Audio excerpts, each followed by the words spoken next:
किसी झंडे को लेके खड़े हो जाते हैं कि इनका भला करो, इनका भला करो। तो आज का चूंकि किसान कमेरा का हम बात कर रहे हैं, तो किसान कमेरा की ही क्यों करें? सरकार इंडस्ट्री की तरफ कह रही है, तो आपको वहां कहाँ प्रॉब्लम कहाँ है, आप उसकी भी कर सकते थे, या आप वो नई व्यवस्था इस मानव सभ्यता के लिए कर सकते थे।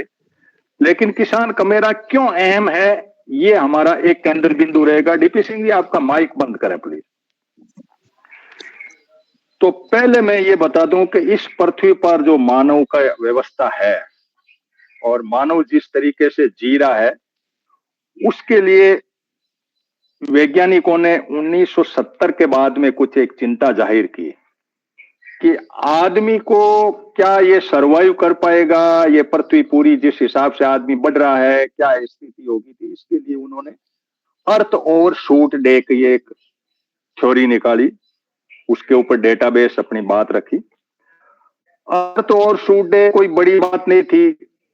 पृथ्वी की जो बायो कैपेसिटी है, यानी प्रोडक्शन ऑफ बायोलॉजिकल मटेरियल का जो प्रोडक्शन है जिसको मानव यूज करता है, उसकी कैलकुलेशन कर ली। और इकोलॉजिकल फुटप्रिंट जो है उसके ऊपर भी, ताकि ह्यूमन ने उस पर क्या इंपैक्ट डाला, कितना यूज कर रहा है, यानी आपके जेब में कितने रुपए हैं, कितने खर्च होंगे, वो पृथ्वी का इन्होंने पूरा कैलकुलेशन निकाला। उसको इन्होंने नाम दिया अर्थ ओवरशूट डे। क्योंकि अर्थ से जुड़ा हुआ है किसान और कमेरा वर्ग, इंडस्ट्री से कोई मतलब नहीं है, पृथ्वी से जुड़ा हुआ है। तो पृथ्वी की रचना संरचना या पृथ्वी के ऊपर जो भी है, उस बात को पहले अपने जानकारी हुए बिना किसी भी मैटर को आगे बढ़ाने का कोई मायना नहीं रहता। हम कह सकें छातित होकर कि हम इसलिए जरूरी है इस पृथ्वी पर, किसान और कमेरा वर्ग, क्योंकि ये घटनाएं घटित हो रही है, ये व्यवस्था पृथ्वी की है, पृथ्वी का ये साइकिल है। और ये है बायो कैपेसिटी का जो कैलकुलेशन किया गया, ग्लोबल हेक्टर पर पर्सन का एक कैलकुलेशन किया गया, यानी ग्लोबली एक हेक्टर के अंदर एक आदमी के लिए कितना चाहिए, तो 1.6 ग्लोबल हेक्टर पर पर्सन माना गया। और इससे जब कैलकुलेशन आई तो 1.7 पृथ्वी चाहिए आज की स्थिति में। अब ज्यादा हो गई होगी धीरे धीरे, ये 22 के डेटा है। 1.7 पृथ्वी आपको चाहिए। आपके पास एक पृथ्वी है, इस पृथ्वी पे ये पूरी मानव सभ्यता है। इसके ऊपर जिस तरीके से अर्थ ओवरशूट डे का मायना यह है कि कितनी तारीख को किस देश के अंदर कौन सी चीज खत्म हो जाती है, ये जी कैसे है। तो 1970 में थी हमारी 29 दिसंबर, यानी 2 दिन 3 दिन कम पड़ रहे थे। 12 महीने पूरे पृथ्वी पर जो भी मानव सभ्यता थी उसके लिए सब कुछ ढांचा था। 71 में 25 दिसंबर हुआ, 72 में 14 दिसंबर हुआ। धीरे धीरे देखो अब घट रहा है, 1 दिसंबर, 2 दिसंबर, 4 दिसंबर हो गया 1975 में। फिर बाद में 11 नवंबर हो गई 76 और 86 में। 12 अक्टूबर हो गया 87 99 में। 2004 के बीच में हम 4 सितंबर में पहुंच गए और 18 के अंदर हम जुलाई में आ गए। यानी पूरी पृथ्वी पे सारा जो भी बायो कैपेसिटी है वो जुलाई में हम खलास कर देते हैं। जो भी अब जीव जंतु पशु मानव जो भी खा रहा है, जिसको पूरा खा पी के नक्की कर रहा है, वो पृथ्वी 1.1 है ही नहीं 1.7। और उसका जो इकोलॉजिकल फुटप्रिंट है, इसकी ये व्यवस्था कही।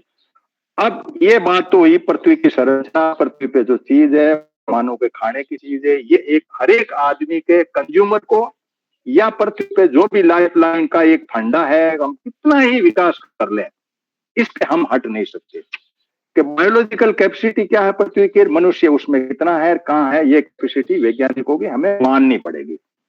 अब या तो हम कोई नई बात को कहें कि नहीं पृथ्वी पर सब कुछ है, आपके डेटा गलत हैं, या तो वो जुटलाएं। नहीं जुटलाएं तो इन बातों के अंदर ये जो भी है ये आपके ग्लोबल डेटा है, और ग्लोबल के अंदर हम बार बार जैसे 2023 के अंदर हमने बनाया invest in our planet, theme बनाई हमारा अर्थ ओवरशूट डे के, इसमें प्लेनेट में कोई इन्वेस्टमेंट करो। अब इन्वेस्टमेंट के बजाय हम दूसरा कुछ कर रहे हैं, वातावरण को खराब कर रहे हैं, धुआं कर रहे हैं, प्रोडक्शन कर रहे हैं, हमारे बिल्कुल जो मानव कृत्य बिल्कुल उल्टा चल रहा है। इन सारी परिस्थितियों के अंदर एक अब दूसरे एरा में मैं आपको ले जा रहा हूं कि ये तो पृथ्वी का सेटअप, दुनिया के लोगों की जिनके पास पैसा है उनके मैंने पूरी डिटेल लिखी, उसकी स्टडी की और देशों की स्टडी की कि कौन सा देश कहां किस तरह से कर रहा है।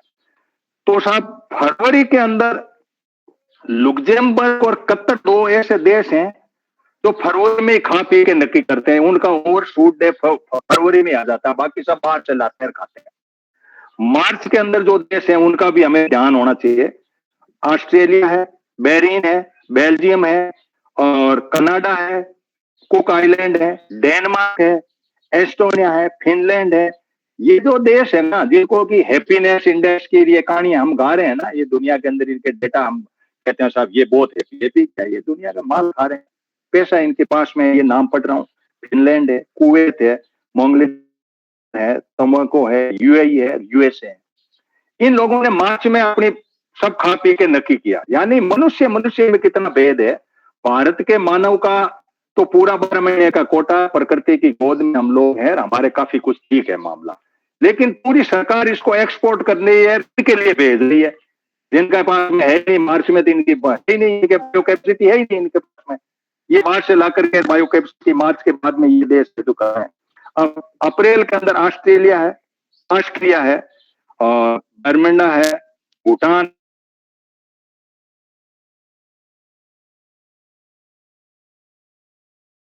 नहीं है, रिपब्लिक है, आयरलैंड है, कजाकिस्तान है, कोरिया है, कुछ लुथेनिया है, माल्टा है, नीदरलैंड है, न्यूजीलैंड है, नॉर्वे, रशिया है। खाता अप्रैल, यानी 4 महीने में इनका कोटा पूरा, 8 महीने दूसरों के भरोसे चला रहे हैं। सऊदी अरेबिया, सोलोनिया, ये सब 4 महीने में। मई में जो देश आए हैं सब, ये करते करते मैं जून के भी नहीं, और मैं आपको ले कुछ ऐसे देश हैं, अब देखो अक्टूबर तक बेचारे अपना चला रहे हैं। अर्मेनिया, अजबकिस्तान, ईआई सुल्तान, गोना, गबन, गाना, ये एक बड़े अफ्रीका के गरीब देश है, इनके पास है ढांचा। फिर नवंबर तक ये चला लेते हैं। अल्बानिया, कोबो वर्ल्ड, ये छोटे, इजिप्ट भी ठीक है, इसमें इसमें क्वीनिया, इराक भी ठीक है, जॉर्डन भी ठीक है, सोलोमन भी ठीक है। अब दिसंबर में होने वाले देशों के नाम भी हमें पता होना चाहिए, जिनके पास पूरा दिसंबर तक इनके पास माल है। बेनिन है, चाड है, इक्वाडोर है, इंडोनेशिया है, जिसको अमेरिका खत्म कर रहा था, इसके पास भी अच्छा खासा बायो कैपेसिटी है, और जमैका है, माली है, और म्यांमार है, और सूडान है। अब म्यांमार पहले कैसे आया, मैंने आपको कैसे बता दिया था पहले, कि अब पढ़ना क्या पढ़ा, नाम कुछ लिया मैंने। भूटान, अच्छा भूटान का मामला अलग, भूटान पढ़ा था, लेकिन म्यांमार के अंदर मामला की बायो कैपेसिटी की ये तो। अब बायो कैपेसिटी जिन देशों की नहीं है, तो दूसरे देशों को क्यों इधर उधर से माल वीडियो बना करके एक तो ये कर रहे हैं, और किसी प्रकार पे तुम इतना ही क्यों रहे। इनकी एक मैं रिपोर्ट पढ़ रहा था, कई देश हैं जो अनावश्यक ज्यादा ही कुछ खा रहे हैं, वेस्टेज कर रहे हैं, वो पूरे अपना आप कर रहे हैं, एक जगह भूखमरी फैली पड़ी है। तो जब ये व्यवस्थाएं आ रही है, इसमें WHO की रिपोर्टों को देखो, या पूरी दुनिया के अंदर इन रिपोर्टों को देखो कि यार हम दुनिया को खुशहाल करें, कैसे करें, ये सारी बातें हमारे दिमाग में ध्यान में होनी चाहिए। यदि हम किसान और कमेरा की बात करते हैं, किसान और कमेरा एक ऐसा है जो इस पृथ्वी को चीर करके ये चीजें पेश करता है, बायो कैपेसिटी के अंदर उसका हाथ है। कुछ तो पर मोटो है, आम का पेड़ लग गया, आम लग गए, मछली पैदा हो गई, कुछ हो गए, वो बात अलग है, लेकिन इसका इसमें भागीदारी है। अब भागीदारी वाले आदमी को अब खत्म करके, और फिर मैं विकसित राष्ट्र की रिपोर्ट पढ़ रहा था, तो विकसित राष्ट्र की रिपोर्ट ये कहती है कि इस दुनिया के अंदर वो देश विकसित होंगे जो देश एग्रीकल्चर सेक्टर में 5 से 10% पॉपुलेशन को रखेंगे, लेकिन प्रोडक्शन इतना ही करेंगे। यानी बायो कैपेसिटी में उसका इन्वॉल्व होगा, कैसे होगा कि मशीन से होगा, यानी मशीन इन्वॉल्व करो, आदमी को, लेबर को कम करो, लेबर को फिर से एग्रीकल्चर साइड से, और वो जो मान लो आपको 1,000 टन माल किसी आपको चाहिए, तो 1,000 की जगह वो मशीनों से आप करते हो, ये दिमाग लगाओ। और बाकी जो पॉपुलेशन बचती है उसको आप इंडस्ट्रियलाइजेशन एरा में सर्विस क्लास में डालो, इंडस्ट्री में डाल के पैसे कमाए, पैसे की इस दुनिया से, मतलब पैसे की दुनिया जब से आई है तब तक कुछ देश अपने आराम से तोड़ सूडे के मोह कर रहे हैं। अमेरिका कर रही है, कतर के पास बहुत पैसे, तेल है, इसलिए पैसे लिया, माल लाया, खाया, मस्त रहो। तो ये जो व्यवस्था है, इसमें ये आदमी जो खेत में काम करने वाला आदमी है, जिसने खुद ने बायो कैपेसिटी बढ़ाने के अंदर अपना भागीदारी निभाई है, उस आदमी के लिए हमें आज देश को हम समर्पित करते हैं। इसमें इस बात को लेकर के चलते हैं कि क्या ये ब्रीड खत्म हो जाएगी तो एक नई दुनिया अलग दे। इधर तो आपके 1.7 चाहिए बायो कैपेसिटी के हिसाब से, आपको ग्लोबल हेक्टर के हिसाब से 1.6% चाहिए। इस पृथ्वी का जो एरिया निकाल के जब किया, आप उस इंडस्ट्री करके सरफेस एरिया कमी कर रहे हो, उल्टा ये शायद करके उसके अंदर प्रोडक्शन घटते हो आप इसमें पर्यावरण के मार्फत। तो मनुष्य चाहता क्या है? भोजन बिना जिंदा रहने की कोई ऐसी या तो कोई रिसर्च हो गई हो, अब जो है बायो कैपेसिटी की जरूरत ही नहीं है। आपके अंदर एनर्जी खड़ी हो जाएगी कि आप इंडस्ट्री में सारे दिन काम करो, पैसे कमाओ और एक टैबलेट खा लो। तो हम उस एरा में चले जाए या नहीं जाए, हमें इस तरह से हमें जिंदा रहने के लिए एक दिमाग लगाना पड़ेगा कि ये जो अर्थ ओवरशूट डे धीरे धीरे धीरे धीरे इन देशों के सारे पैसे वालों का अर्थ ओवरशूट डे ऊपर है, सारे गरीब कंट्रीज का अर्थ ओवरशूट डे, भारत भी उसमें लास्ट में है देश भर। इन सारी परिस्थितियों को आज करके अपनी बात को, अपने सेशन को बढ़ा रहे हैं। आज का सेशन रिकॉर्डेड भी है, इसलिए मैंने भूमिका के तौर पे ये बात कही कि भाई ये दुनिया की रचना है, ये मानव का कृत्य है और मानव किस तरीके से आपस में इम्बैलेंस तरीके से खा पी रहा है, मुक्त हो रहा है और कुछ अपने आप में कर रहे हैं। अब कुछ देशों ने मिलकर कहा कि इस बचाने के हिसाब से दिमाग लगाया, तो करीब 190 देशों ने एक चार्टर के रूप में बनाया। तो किसान और कामेरा को उन्होंने कॉमन माना। किसान अपने आप में अलग नहीं हो सकता, वो एक अटैच पार्ट है। किसान नहीं है तो कमेरा नहीं है, कमेरा नहीं है तो किसान नहीं है। कमेरा का मतलब मोटी मोटी बात यह है कि फार्मर लेबर के हिसाब से है, कमाने वाला जो दूसरे इंडस्ट्री लेबर से इसका मतलब नहीं है। इसके अंदर 2018 के अंदर डॉक्यूमेंट और दुनिया के लोगों ने उसको पढ़ा और सिग्नेचरी रूप में उस डॉक्यूमेंट को किया। क्योंकि मैंने ह्यूमन राइट में पीजी डिप्लोमा किया तो मैं का भी एक वृतांत कर दूं कि आखिर ये इंटरनेशनल डॉक्यूमेंट इम्पैक्ट क्या रखते हैं। भाई किसी पर साइन करके आए उसकी कोई वैल्यू ही नहीं, तो वैल्यू कितनी हो और हमें उसमें क्या एक्शन लेना चाहिए एज ए सिविल एक्टिविस्ट, तो वो बात हम ध्यान में होना चाहिए। किसी व्यवस्था के लिए डिक्लेरेशन करते हैं, जैसे ह्यूमन राइट का डिक्लेरेशन हुआ, इसी तरह से United Nation declaration peace and right, UN drop के नाम पे आप टाइप करें DROP, तो वो गांव में रहने वाले कमेरा का उसके आगे जुड़ता, लेकिन यूएन ड्रॉप में आपका आ जाए, यूएन ड्रिप में इंडिजियस पीपल का आता है, यूएन ड्रॉप इनका आ जाता है। ये डिक्लेरेशन है। डिक्लेरेशन एक ऐसी व्यवस्था है जो सारे देश मिल और ये घोषणा करते हैं, घोषणा करते हैं कि भाई हम ये काम करेंगे किसान के लिए, और लोग ये दस्तखत करते हैं। कुछ देशों ने दस्तखत नहीं किए, कुछ ने किए, जैसे अमेरिका दस्तखत करने वालों में नहीं है, ऑस्ट्रेलिया में नहीं है, काफी देश हैं, 8-10 देश जो भी हैं, और गूगल पे करेंगे तो आपको सारी डिटेल मिल जाएगी कि किन देशों ने नहीं किए, क्यों नहीं किए, वो उनके रीजन है, लेकिन हमें चिंता है कि भाई क्यों नहीं किए। और कुछ देशों ने किए जिसमें भारत साइन आ गया, एक संकल्प लेके आया, एक भावना लेके आया, मुझे मेरे देश के किसानों के अंदर ये करना, डिक्लेरेशन लाया। वहां से लाने के बाद में उस डिक्लेरेशन को यहाँ संसद में रेटिफाई करना होता है। तो रेटिफाई के लिए इन्होंने अभी टेबल नहीं किया, पड़ा है कहीं साइड में। न किसी ने कहा कि भाई वो तुम साइन करके आए उस डॉक्यूमेंट को संसद में ले आओ, न किसी ने रेटिफाई की कोई मांग की, न कोई बात हुई, तो वो एक कौम में अपना रेटिफाई हुए बिना पड़ा है। ये मेरा अपना जहां मुझे नॉलेज है कि ये बात वहां तक है। अब इसमें झगड़ा ये पड़ा था कि किसान आंदोलन के टाइम लोगों ने ये बात उठाई कि भाई आप वहां साइन करके आए, ये आया। तब भारत सरकार ने इंटरव्यू में अपनी बात कही थी, नहीं भारत सरकार ने नहीं कि किसान आयोग, किसान नेताओं ने ये बात कही थी, तुम रेटिफाई करो या नहीं करो कोई मायने नहीं रखता, क्योंकि ये डॉक्यूमेंट ह्यूमन राइट काउंसिल के तहत बना है। ह्यूमन राइट की अपनी काउंसिल है, तो ह्यूमन राइट काउंसिल डॉक्यूमेंट को आपने रेटिफाई कर रखा, इसलिए इसमें जो डॉक्यूमेंट होंगे वो सारे रेटिफाई माने जाएंगे, तुम मत करो, अपन मत बताओ। तो ये विवाद का विषय है, ये जुडिशरी के पास है, हमारे एक्टिविस्ट के पास में है। कुछ एक्टिविस्ट ने ये कहा कि भाई तुम साइन करो या नहीं करो ये डिक्लेरेशन पे, तुम रेटिफाई करो, ये साइन तो करें, सिग्नेचरी मेंबर तो हो गए, रेटिफाई में नहीं आए। तो रेटिफाइड में चूंकि ह्यूमन राइट काउंसिल के आप मेंबर हैं और कई जगह तो आप अध्यक्ष भी रहे हैं। उसमें जो भी डॉक्यूमेंट एंटर होंगे उसके अंडर में वो डॉक्यूमेंट मोटो है, आप उस बॉडी में हो तो उसके अंदर डॉक्यूमेंट है तो ऑटोमेटिक तो मान्यता है। ये बात भी चल रही है, लेकिन संसद के अंदर ऐसी बात आई नहीं और हमारे माननीयों को ये पता नहीं लगा। अब डिक्लेरेशन के बाद में कॉवेनेंट होती है, ऑप्शनीय होती है, कन्वेंशन भी कहते हैं, कॉवेनेंट भी कहते हैं, वो होती है।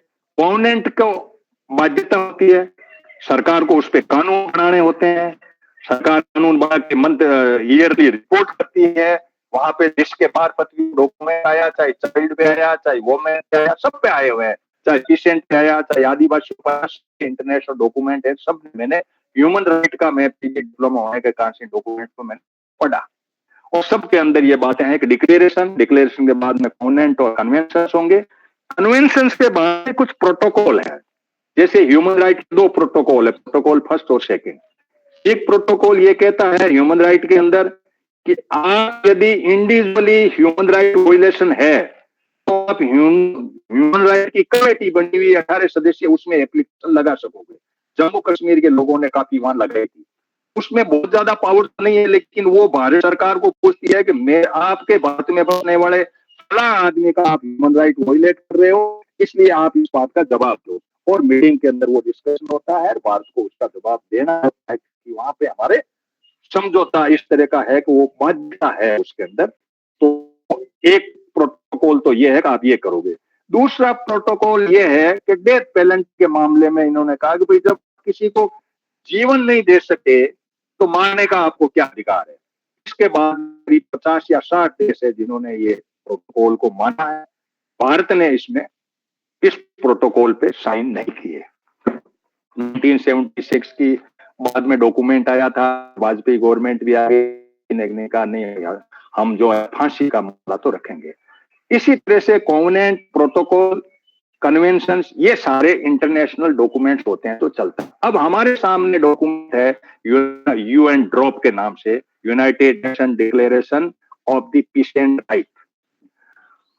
अब इस पीस एंड राइट के लिए हम कैसे लड़े, हम इसको लेकर के विदेश दी और हम वहां पे सब गांव है वहां हमने मीटिंग भी ली, यूपी के काफी लोग भी आए, हमने मेरठ की जो चौधरी चरण सिंह यूनिवर्सिटी है उसमें भी काफी लोग थे, उसमें यह वहां भी मीटिंग हुई। यहाँ में करीब 15-20 मीटिंग, 70वीं मीटिंग चल रही है 28 तारीख के हिसाब से। तो मैं इस डॉक्यूमेंट को जरूर आगे करता हूँ और ये डॉक्यूमेंट मैं ये मानता हूँ कि हमें एक किसान के मांग पत्र के बजाय किसान के चार्ट की बात करनी चाहिए। मैंने जो शास्त्री जी हैं हमारे जो मंत्री रहे हैं पहले, उनसे भी बात हुई थी, हमारी मीटिंग नहीं हो पाई और हम लोग एक जगह बैठ के बात नहीं कर। उनकी जो मीटिंग हुई उन्होंने कहा कि नो डाउट आपको चार्टर बनाना चाहिए। और चार्टर एक ऐसी चीज जो डिक्लेरेशन टाइप है, यूनाइटेड नेशन का चार्टर है उस तरीके से है, ये मांग है। अब इसके अंदर करीब 28 आर्टिकल हैं, एक से बढ़कर एक आर्टिकल है जिसके अंदर किसान को बहुत बड़े अधिकार दिए गए हैं और वाकई उसमें माना है कि पृथ्वी को बचाने वाला ये एकमात्र प्राणी है, इसलिए इसको ये सुविधाएं होनी चाहिए। सस्टेनेबली उसको कहा है, डेवलपमेंट में ये डेवलपमेंट के ऊपर भी तो बना हुआ है ना इनका। तो ये सारी बातें इनके पास में आई और हम इसको चाहते हैं कि भाई ये डॉक्यूमेंट कहीं आए और किसानों के लिए ये मुख्य मांग पत्र के रूप में हो। हम छोटे छोटे टुकड़ों में होल्ड टू पार्ट के कंसेप्ट, यदि हम पार्ट टू होल्ड की व्यवस्था खड़ी करने चाहिए तो पहला पार्ट या पहली ईंट हमारी ये है कि हम यदि ये डिक्लेरेशन है इसके लिए एक मूवमेंट खड़ा करें और उस मूवमेंट को खड़ा करके लोगों तक ये बात पहुंचे। हमारे माननीयों ने वहां पे अंतरराष्ट्रीय मंच पर ये साइन किए हैं, इसलिए इनको मानने में जोर कहाँ है। अपने जैसे छोटा सा ग्रुप लोग इस मांग को करता है तो एक यूनियन का छोटा सा टुकड़ा है, किसान आंदोलन करते हैं छोटे से टुकड़े हैं। आप तो साइन करके आए, भारत सरकार साइन करके आए जिसमें ये गवर्नमेंट करके आई 2018 दिसंबर की बात है। इसलिए इन बात को ध्यान में रखे, किसान और कमेरा के जो बात है उसको हम किस तरह से हाईलाइट कर पाए।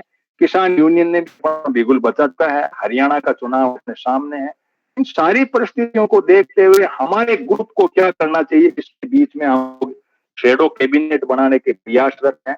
यदि हमारी शैडो कैबिनेट विधिवत बन जाती है, हम सारे अपने अपने पद और अपने अपने काम को ले लेते हैं, तो किसान का जो मंत्रालय संभालेगा, उनके पास में मुख्य रूप से हम चाहेंगे किसान यूनियन के लीडर ही इनमें हमारे पार्ट बन जाए तो क्या प्रॉब्लम है? हमें तो कोई लीडरशिप तो करनी नहीं है, हम तो एक कोऑर्डिनेटर हैं। बीच में हमारे साथ जो भी लोग जुड़े हुए हैं वो सिंपली कोऑर्डिनेट कर रहे हैं। और हमने सबको ये कह दिया हम एक मोटरसाइकिल चलती है और उसके अंदर जो पेट्रोल होता है, तो पेट्रोल के बिना मोटरसाइकिल का कोई वजूद नहीं है, शोरूम में पड़ी रह सकती है। पेट्रोल चलेगा तो मोटरसाइकिल चलेगी। हम पेट्रोल में धुआं बनने को तैयार है, हमें कोई इंटरेस्ट नहीं है लीड करें या मोटरसाइकिल की तरह दिखे। हम उस फोन की चिप बनने को तैयार है जिसमें सारे डेटा तो हैं, लेकिन फोन के नाम पे वो शोरूम का पार्ट भले ही हो या जेब में आगे पड़ा हो, तो वो हम अपना रूप कर सकते हैं। न की जरूरत है न और कोई जरूरत है। तो शैडो कैबिनेट में हमारा मॉडल पेट्रोल या चिप के रूप में अपने काम करने की नियति से काम करेगा। हम सबके साथ में हर हलचल करने वाले व्यक्ति को हम करेज देते हुए, उनका सहयोग देते हुए हम काम करेंगे, ताकि इस पृथ्वी के माताओं को बचाया जा सके, किसान कमेर वर्ग को बचाया जा सके। और ये वर्ग नहीं बचेगा तो बहुत बड़ी प्रॉब्लम होगी। हमने पूरे इस विस्तृत वर्णन में ये कहा कि ये वर्ग इतना इंपॉर्टेंट क्यों है, सेना से ये भारी क्यों है। सेना आपकी बाउंड्री रखवाली कर सकता है, यानी पेट की रखवाली करने वाला, कैपेसिटी देने वाला एकमात्र जो ये है किसान और कमरा वर्ग है। इसको जो नेग्लेक्ट किया, और भारत जैसे कंट्री को जहां भी इतनी एल्यूबल सॉइल, इतना प्रकृति का जितना ढांचा है कर रहा है, मैं सोच रहा हूं कि ये बिल्कुल विकसित भारत की अवधारणा ही गलत है। और हम लोग जिस दिशा में बढ़ रहे हैं वो इस मानव को, पूरे को, भारत को बहुत ही गलत दिशा में ले जा रहे हैं। ये हमारे मंच का सोचना है। इसमें आपके विचार चाहेंगे कि आप अपने हिसाब से के कि क्या दिशा इंडस्ट्रियलाइजेशन के तहत करे, लाइफ लाइन हो या नहीं हो। हम बाहर से इंपोर्ट करवा के खा लेंगे, लेकिन जैसे कतर खा रहा तो हम भी खा लेंगे, हमारी जेब में पैसा तो हम दे लेंगे। ये भी एक मॉडल है। डॉलर वाले कह रहे हैं कि हमारे पास डॉलर है, हम जिंदा रह लेंगे। जिनके पास धन है वो कह रहे हैं यार रिसोर्स है। तो भारत का रिसोर्स मोटी मोटी एल्यूबल सॉइल और खेती है, माइनिंग।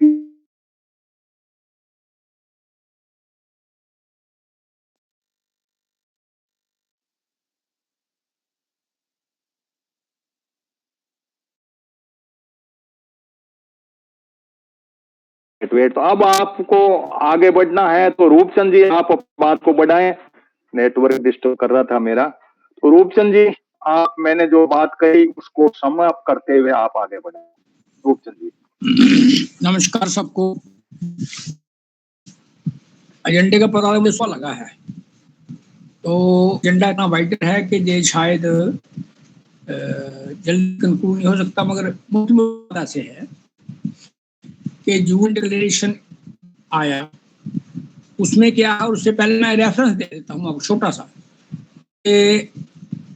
1750 से लेकर के जो कंपनी ने, ब्रिटिश ईस्ट इंडिया कंपनी ने लैंड रेवेन्यू में बदला, लैंड लॉ बनाया, फास्ट का लॉ बनाया, पानी का कानून बना दिया, और माइनिंग का लॉ बना दिया, इंडस्ट्री का लॉ बना दिया, और इंडिगो लगाने का लॉ बना दिया, चाय बगान, ये सारे लॉ बन गए।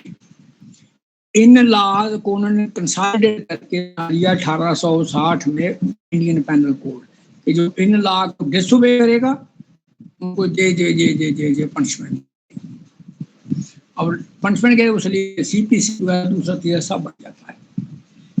ऐसे ही 2014 के बाद जो इन्वायरमेंट इम्पैक्ट असेसमेंट का लाभ वगैरह, सोशल इम्पैक्ट असेसमेंट को बिल्कुल डाइल्यूट कर दिया, लैंड एक्विजिशन को अपने एंगल से बदल दिया, फास्ट कंजर्वेशन एक्ट ऐसा बदला कि जिसमें सिर्फ कारपोरेट का दखलदारी है, वाटर कंटेम्परेशन में कंपनियों को फ्रीडम मिल गई है, और कई हैं मोटे मोटे हैं, जैसे विश्वास भी लगा वो दवाई से कि आदमी मर जाए उसको जुर्माना हो सकता है मगर वो जेल नहीं जाएगा। इस किस्म का जब फार्मा इंडस्ट्री को आप जेल जाने करके लोगों के पर इसका फ्रीडम छोड़ देते हो, पैसा कमाने जो मर्जी करे, तो इस किस्म के लाज को लागू करने के लिए 3 लाभ नवाजी जाकर के नए कानून अभी आए हैं। ऐसे ही यूएनओ के जितने 8-9 लॉ बने थे, ये ह्यूमन राइट्स का है, इंडिजिनस पीपल्स का है, दूसरा है विमेन राइट का है, लेबर लॉ है, डेवलपमेंट का है, राइट टू वाटर है, राइट टू लाइफ, यूएनओ में जितने कॉवेनेंट पेश हुए हैं उन सब को स्पेशली नॉन अर्बन यानी कि पीजेंट वर्कर्स उन पर फोकस किया है कि इन लोगों को उन चीजों का अधिकार में इनको कंसल्टेट करके यूएन डिक्लेरेशन आया जी, उन सबको समेट भी है जी। और उस समेटने में ए टू जेड लॉ उसमें ह्यूमन राइट्स से लेकर के उनका development, environment maintenance, sustainable development, उनकी हेल्थ केयर, उनके बच्चों की एजुकेशन वगैरह ए टू जेड उसमें इंक्लूडेड है। जहाँ तक कि अगर कोई प्रोजेक्ट लाना है उस प्रोजेक्ट में किसान की कमेटी को लोकल लैंग्वेज में कन्वर्सेशन से कंसल्ट किया जाए और उनसे एग्रीमेंट किया जाए। अगर कोई रिसोर्सेज आपने एक्सप्लॉइट करना है तो उनसे देखा जाए कि कहाँ तक लिमिट है, जहाँ तक हम कर सकते हैं। ये लिमिट जो है ये पीजेंट और वर्कर डिसाइड करेंगे जो उस एरिया में रहते हैं, ना कि कंपनी डिसाइड करेगी। और कंपनी को ने साफ लिखा हुआ है कि अगर कहीं नॉन स्टेट एक्टर, साफ लिखा है, मीन्स कंपनीज एक्सप्लॉइट करती है तो सरकार का काम है कि उस एक्सप्लॉइटेशन को खिलाफ रोकना। तो इस किस्म के लॉ को सबको अगर कंसल्टेट करके हम जहां पर आ जाते हैं, जो मॉडर्न लॉ जहां पर सीड कंपनी की तरफ हमसे सीड नहीं है, और जे लॉ किसानों को राइट टू सीड दिलवाता है, राइट टू सीड इसमें है। ऐसे ही जो कंपनी अगर बाई चांस डेवलपमेंट करे उसमें इनको ट्रेडिशन नॉलेज के तहत इनको बेनिफिट मिलेगा। अगर कहीं फॉरेस्ट कंजर्वेशन या कोई नेचुरल सोर्स की कंजर्वेशन की तो उनको इनकी लोकल ट्रेडिशन नॉलेज को नंबर वन रख करके इनको शेयर किया जाएगा। इस तरीके से ये लॉ जो है एक किसानों और मजदूरों को, खासकर रूरल एरिया को ज्यादा एम्पावरमेंट देता है। और हर जगह उन्होंने डिसीजन मेकिंग पावर उन्होंने पीसेंट को और वर्कर को दे रखी है। इन शॉर्ट अभी तक यही है। धन्यवाद। नहीं रूपचंद जी, मेरा सवाल अभी पूरा नहीं हुआ। मेरा सवाल ये है कि हम यदि रुपये कमा लें, बहुत सारे रुपये कमा लें, यदि इंडस्ट्री के मार्फत कमाए हैं, तो खेती को हम प्राथमिकता क्यों दें? सवाल हमारे सामने स्पष्ट सवाल ये बनता है कि भाई खेती का हम बाहर से ले आएंगे, कतर ला रहा है, अमेरिका ला रहा है, दूसरे हम ले आएंगे, चाहे जैविक खाएं चाहे कुछ भी खाएं, कुछ भी करें, हम पूरा का पूरा हम डिजिटल एरा में घुस जाएं, पूरे देश को डिजिटल कर दें, सब लोगों की तनख्वाह करोड़ों लाखों में होती रहे महीने के महीने, और फिर हमारा बर्बाद हो जाए और खेती को हम छोड़ दें जैसे डेवलप कंट्री कर रही है। डेवलप कंट्री का यही है कि भाई 5-10% लोग खेती करो जो यहाँ की पॉपुलेशन को खिला दे पिला दे, और उसके बाद में जरूरत पड़े तो उसको एक्सपोर्ट कर देंगे। बाकी जो पैसा, जो सर्विस क्लास और 63% सर्विस क्लास है, इधर जीडीपी नहीं बढ़ रही है। जो डेवलपमेंट का मॉडल है वो एग्रो बेस्ड मॉडल है ही नहीं। चाहे अर्थ और शूट डे नीचे आते आते आते पूरी धरती खत्म हो रही है, उस पर कैलकुलेशन नहीं है। कुछ लोग ज्यादा खा रहे हैं, वो मस्त होकर पैसे इसके बल पे खा रहे हैं, भी उसमें शुमार हो जाए। तो ओवरऑल थीम क्यों नहीं? मान लो कानून बना, वो बना, यानी पृथ्वी को बचाने के लिए ओवरऑल जो माइंडसेट होना चाहिए मानव प्रजाति का कि भाई बायो कैपेसिटी कम हो रही है यार, क्यों बिना मतलब आप पंगा कर रहे हो? तुम कितनी मशीनें ले आओगे तो इससे कैसे होगा? तो यहाँ जो बात है, हाँ विदेशी ले लूं, पहला रूपचंद जी को ले लूं, आपसे भी मैं पूरी डिटेल लेऊंगा, थोड़े ही अपने ज्यादा। तो इसके ऊपर ये मैं इस किसान का मेरा ही क्यों? आप सबको ये कह जाए इंडस्ट्री चले जाओ, आप कंप्यूटर ले लो, लैपटॉप ले लो, क्यों ये पंगे में पड़े हो? बहुत मेहनत करनी पड़ती है, कुछ नहीं है, इधर ये हड़ताल करे बैठे हैं। तो क्या ये अर्थ ओवर शूट के माइंड सेट से धीरे धीरे हम अभी 2 अगस्त में पहुंच गए। 2024 का अर्थ 2 अगस्त को पृथ्वी कैपेसिटी नील हो गई थी। हमने इधर उधर से आई या जैसे भी के इम्बैलेंस जो भी हमने खाया, यानी समुद्र के अंदर निकाल के खा गए, कुछ पशुओं को वापस खा के बायो कैपेसिटी हमने अलग तरीके का माइंडसेट बना दिया। जैसे तो आपस में पृथ्वी खत्म कर लेगी और पृथ्वी 1.7 है। तो इस किसान को जो बायो कैपेसिटी बढ़ा रहा है इसको क्यों नहीं हम उसको लिफ्ट दे रहे हैं, क्यों इंडस्ट्री की तरफ बढ़ रहे हैं? लफड़ा क्या है? क्या हम इसमें नहीं कह सकते कि बीमारी क्यों फैल रहा है? रोटी तो डाउनलोड हो नहीं रही है। इस पे आपकी टिप्पणी दो, फिर विदेश जी को लेता हूँ। इसमें जो है कि जितने लाभ मैंने वो बताया ना पहले जो बनाए थे, इनको उन्होंने पीजेंट और फार्मर को क्यों दिया?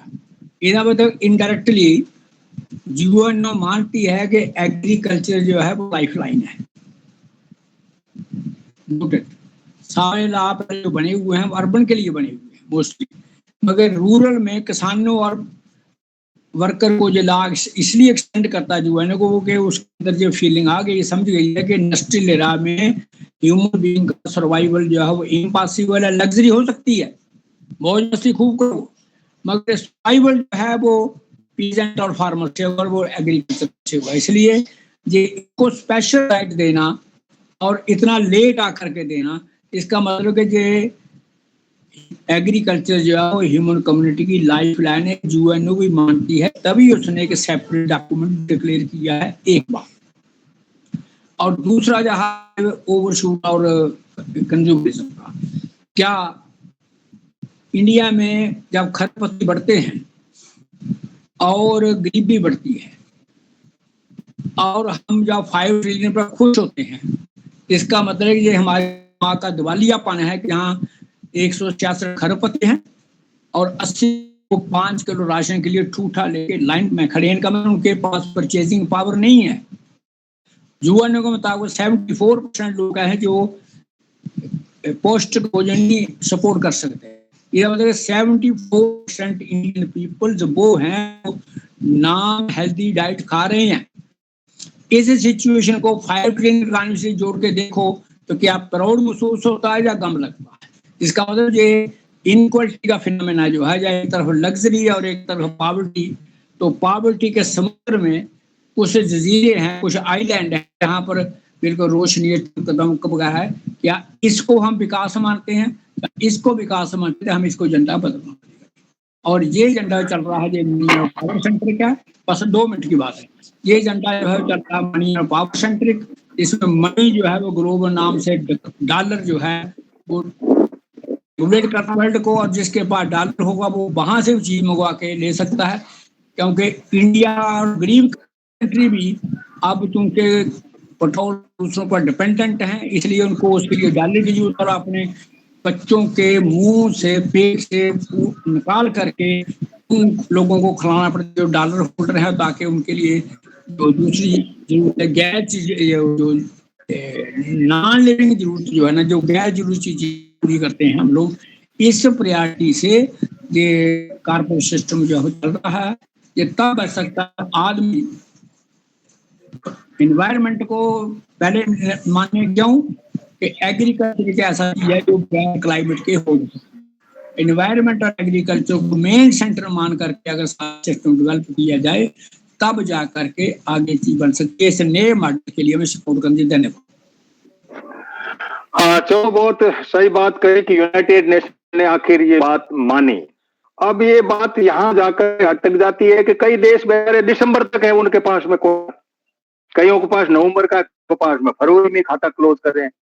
डॉलर वाले लोग फरवरी में अपना पूरा कर लेते हैं। तो यानी जब से ये डॉलर कंसेप्ट आया, इस एग्रीकल्चर का ढांचा एक तरफ हो गया, बार्टर मेथड भी खत्म हो गया, भाईचारा भी खत्म हो गया, किसान का मेरा वर्ग भी खत्म हो गया, सारा ढांचा कोलैप्स हो गया इस डॉलर के इस मायाजाल में।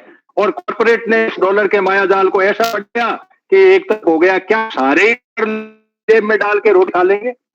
ये सवाल बनते हैं। तो भी आप अपन कोई बात कह रहे थे, आप बात रखिए पूरा।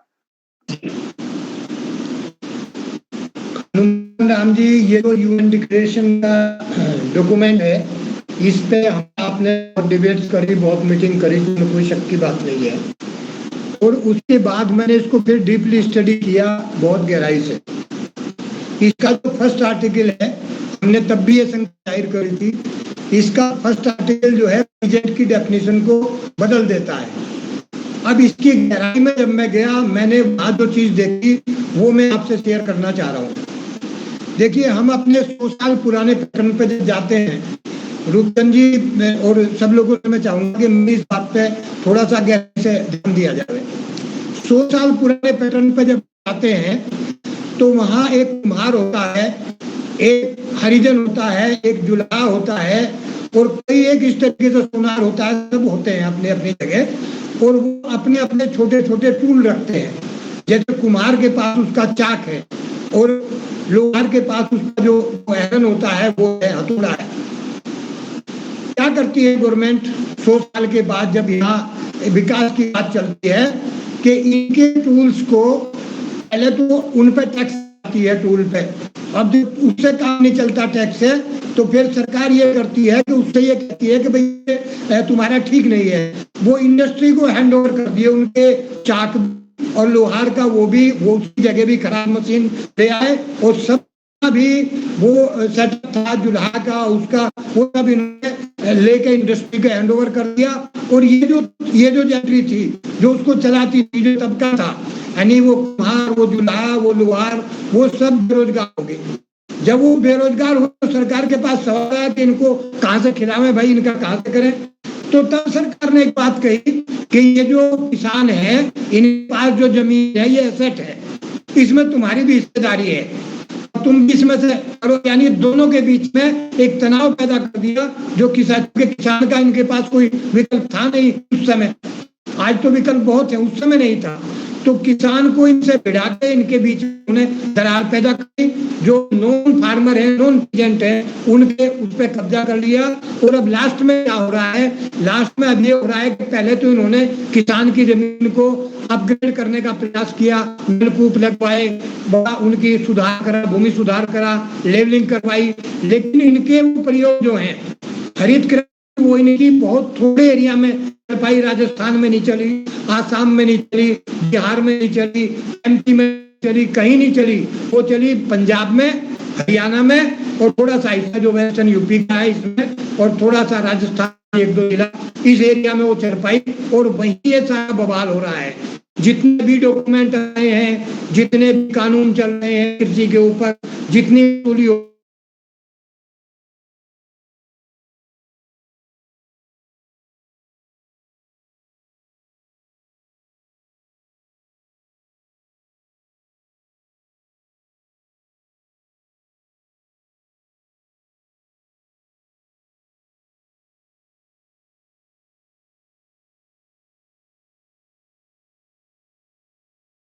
स्लाइड जो कुमार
दिसंबर के लोगों के नाम बताए, गरीब देशों के नाम बताए, और उन लोगों के भी नाम बताए जिनके पास सिर्फ तेल है, आनंद से वो जो अपने तरीके से जी रहे हैं।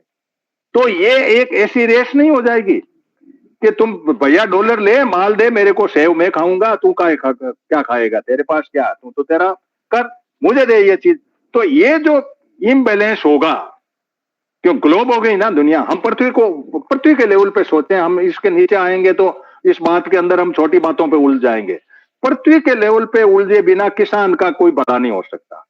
और किसान एक इंटरनेशनल आइडेंटिटी है, इंटरनेशनल ट्रांसफर। आप भारत के लेवल पे किसान को मत सोचो क्या होगा क्या नहीं होगा, बाहर की कंपनी आके पूरी पृथ्वी पूरा भारतीय ले लेंगे, वो तो उनमें करना क्या।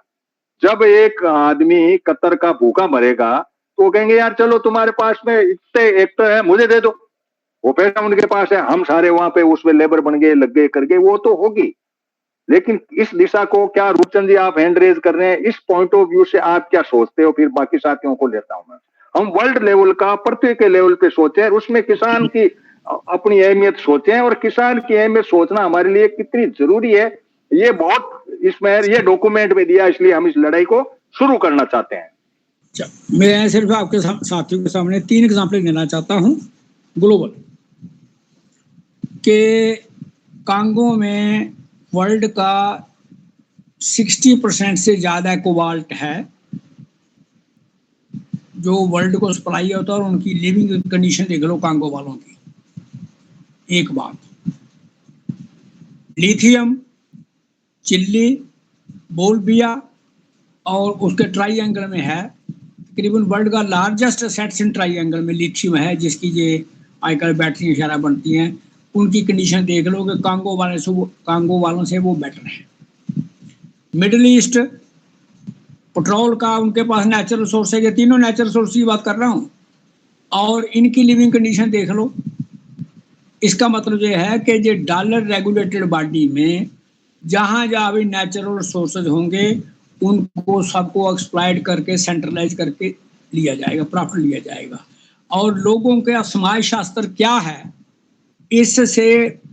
इसमें डिपेंड करता है कि वो अपने अधिकार को कैसे आगे रेगुलेट करते हैं। जैसे मिडिल ईस्ट वालों का समाज शास्त्र जो है वो इनसे ज़्यादा है, अपना ये जो है लैटिन अमेरिका वाले, और लैटिन अमेरिका वालों से उनका कम है कांगो वालों का। हालांकि तीनों के पास जो एग्जाम्पल दी, तीनों के पास नेचुरल रिसोर्सेज भरपूर हैं और सारा वर्ल्ड उसको यूज कर रहा है, मगर वो एक ही उनके पास टूल है, वो डॉलर का टूल। जब तक हम न्याय थिंकिंग, सोशल थिंकिंग, समाज शास्त्र जिसमें एग्रीकल्चर और क्लाइमेट और एग्रीकल्चर लाइफलाइन और क्लाइमेट उसकी सपोर्टिंग में नंबर 1 ना लाया जाए, तब तक हम नई दुनिया के लिए आगाज नहीं कर सकते। बस यही एग्जाम्पल है। धन्यवाद। बिल्कुल सही दिशा दी कि ये डेवलपमेंट का दुनिया का कॉरपोरेट बेस्ड मॉडल ही गलत है, मानव सभ्यता को डिस्ट्रॉय करने वाला है। तुम तेल बेच के डॉलर कमा लोगे, तुम कोबाल्ट बेच के कमा लोगे, लेकिन अनाज कमाने के लिए तुम्हें किसान की जरूरत पड़ेगी, पृथ्वी की जरूरत पड़ेगी, बायो कैपेसिटी बढ़ाने के लिए जरूरत पड़ेगी। तो ये जब तक डेवलपमेंट, हर सरकार उस तरफ दौड़ रही है, हर पूरी दुनिया, पता नहीं कौन सी रेस है इनके।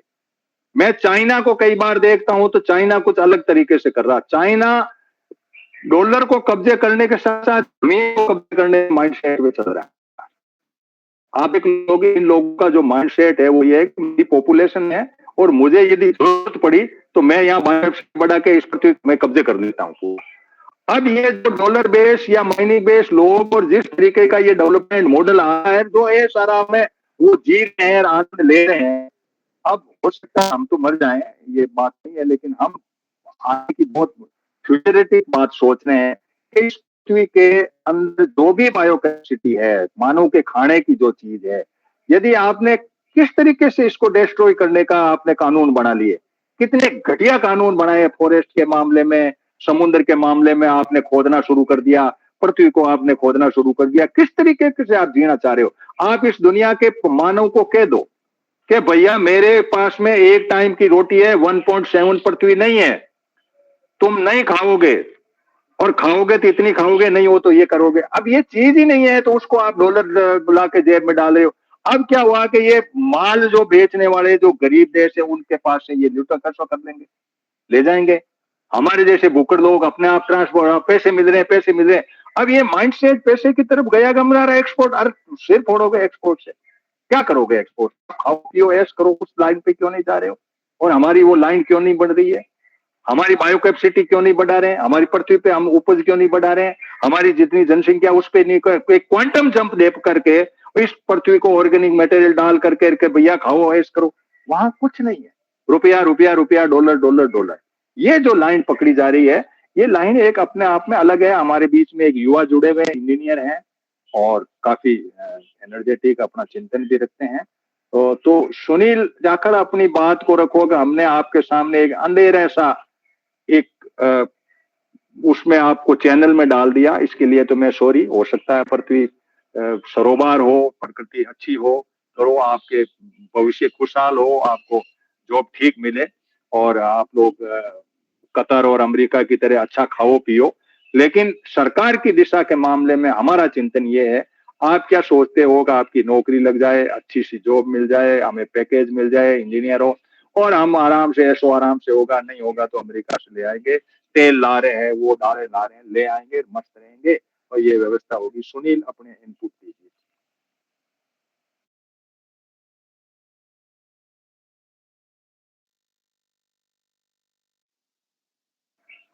सुनील मेरी बात सुन पाए? आप नहीं सुन पाए? हो सकता है सुनील कहीं साइड में बैठा बैठा सुन रहा हो। तो अरविंद जी आप संक्षेप में इनपुट दे दो, क्यों आप कड़ी हैं इस अर्थ ओवरशूट के अंदर, बायो कैपेसिटी बढ़ाने के अंदर। मेहनत भी आपकी है और आपको पैसा चाहिए, अनाज चाहिए, किस तरह से कहिए, कैसे सर्वाइव करे ये दुनिया जो बसी है, इसका तो यही डायरेक्शन है और दिशा भी यही है। विकसित के नाम से ये हम जिस दिशा में बढ़ रहे हैं वो गलत दिशा है हमारी, ऐसा हमारा सोच है। अरविंद जी। हाँ, नमस्कार सभी साथियों को। देखो हनुमान जी, ये बड़ा ही चिंतनीय विषय है। बिल्कुल सही बात है ये कि जो दिशा बढ़ रही है वो बिल्कुल गलत है और जिस वर्ग को चिंता करना चाहिए वो चिंतित नहीं है।